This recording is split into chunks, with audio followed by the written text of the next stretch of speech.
il dit tout de suite, monsieur, si aujourd'hui il y aurait des cas comme ça sur la route, mais de monde ne rentre pas dans le bus, il rentre dans le car là. C'est une époque bien méconnue des plus jeunes. Et pourtant, Joseph, lui, s'en souvient comme si c'était hier. L'époque où il était chauffeur de car, mais pas n'importe lequel. On parle du modèle Citroën T45, plus connu sous le nom de car courant d'air. Tout le monde y plantait les légumes, il faisait l'élevage des poulets, tout qui descendaient sur la ville pour aller vendre Saint-André, Saint-Denis, Sainte-Marie, partout. Et bien c'était le cas. Il mettait sur l'impérial, sur une grande impériale en l'air, pour qu'au moins il tombe pas à terre. L'impérial, c'est le toit? C'est le toit, on appelle ça l'impérial, avec des tuyaux barrés tout dans la terre, et une échelle à l'arrière du car. Et en plus que ça, étant plein avec les légumes, même les poulets, tout ça là, transporté. Les animaux aussi? Oui, les voyageurs, ben, la personne dit comme ça, dans le fond, on n'a pas la place pour assis, dit comme ça, il n'a plus la place, mais s'ils ont l'air.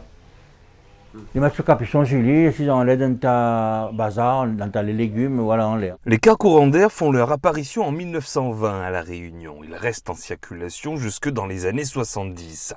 Joseph a connu bien des péripéties au volant de ce véhicule. Il conduisait parfois même au péril de sa vie et celle de ses passagers. Il se souvient de ces routes sinueuses à Helbourg, dans le cirque de Salazie. Il y avait 3 virages. Et bien, dans ces virages-là, pas pour diamant, les points de chauffeur, ils ne faisaient pas ça. Alors, ces virages-là, il fallait faire 2 manœuvres, charger de monde, et la rivière, on fait comme ça à la rivière. Alors là, le manœuvre, il avait un gros cale, où il a l'embrayage doucement, on fait patiner sur la place, pour gagner un premier braquage. Et après ça, le manœuvre, il met la cale. Alors là où il lâche doucement, il dit, les parés, envoie devant. Là où on envoie devant, peut-être 50 à 70 cm de braquage. Parce que sinon, on ne passe pas, le cap est prêt. Alors, elle avait ce virage, le premier, c'était comme ça, mais il voit encore. Après, dans la rivière, elle est au fond, même la route, il passe comme ça. L'autre virage, c'était des virages fer cheval, si vous voulez bien. Ouais, fer cheval, des virages comme ça. Mais il fallait faire 3, 4, 5 manœuvres pour vous tourner là pour aller. Il était obligé de passer par là, monsieur. Là, ne pense pas si c'est dangereux, là. Vous conduit au car, où l'esprit est là, et même quand vous arrivez, vous prenez les virages, que ça vous dit, mon Seigneur, aide-moi. Évoquer le temps longtemps avec Joseph, c'est faire remonter à la surface des pans entiers de notre histoire.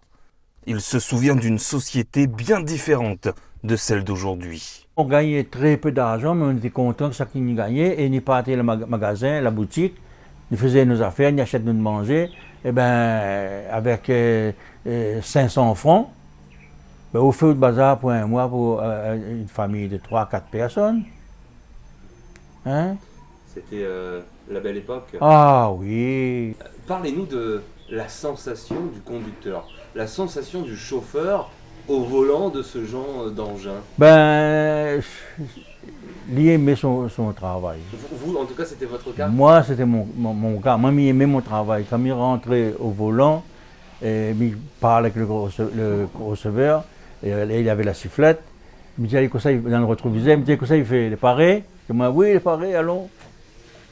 Il discutait comme ça, là, puis il faisait son travail, il ramassait l'argent, et moi, il conduisait le car avec une grande responsabilité. À 78 ans, Joseph fait partie des derniers conducteurs de cars courant d'air.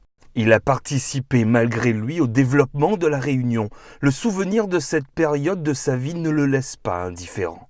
Le Gramoun a le cœur rempli de mélancolie, les yeux teintés de nostalgie. Ça vous ferait plaisir de vous retrouver de nouveau au volant d'un car courant d'air? Oui, parce que le volant n'est pas petit, hein, le volant est comme ça. Et la vitesse et la hauteur, ça.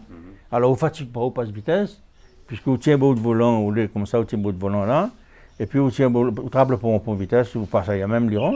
Ouais.